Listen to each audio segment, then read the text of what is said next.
I work with negotiators from all around the world, and so the topic of cross-cultural negotiation frequently comes up. Commercial professionals want to know how to get the best outcomes from scenarios where we're discussing with colleagues from different countries and cultures. The sorts of questions I get asked are, is it appropriate to adapt my personal style in a business social situation, but to stick with what I feel most comfortable with in the negotiation itself? And I also get asked, if I'm adapting my style to suit another culture, is this a concession? Am I giving up power in some way? These questions reveal much about the underlying frustration and additional time that is required for a cross-cultural negotiation. The important thing to remember is that each of us brings our own personal style to negotiation, and culture is just one element within that. Each of these styles has a different suitability to different negotiation objectives and different outcomes.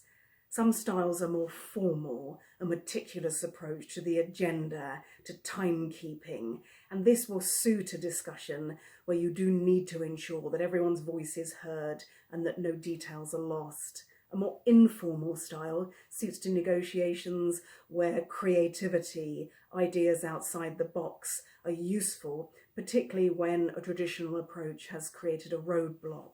Some styles are more open, where sharing of information or creating relationship principles helps the long-term deal.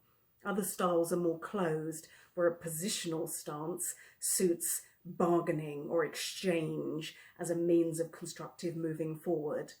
Some styles are more reserved, and in these, making a strong foundation as a building block for a longer-term relationship is well worth the investment. And other styles are more forthright, where making a deal quickly is important, and the drive and energy these styles bring can create a lot of determination in the early stages of a deal. And some of these styles will suit more competitive scenarios where multiple options are being considered before confirming a party that we'll make a relationship with. And some of these styles suit a more collaborative negotiation where a mutual dependency or a desire for partnership is changing to a problem-solving approach for negotiation. The important thing is to understand which style will help your objectives and to be able to adapt when necessary. All of these styles benefit from common interests being shared and shared humanity. This will soothe the discussions. It will mean that you have somewhere to come back to when the relationship is enjoying success and also when the relationship is experiencing challenges.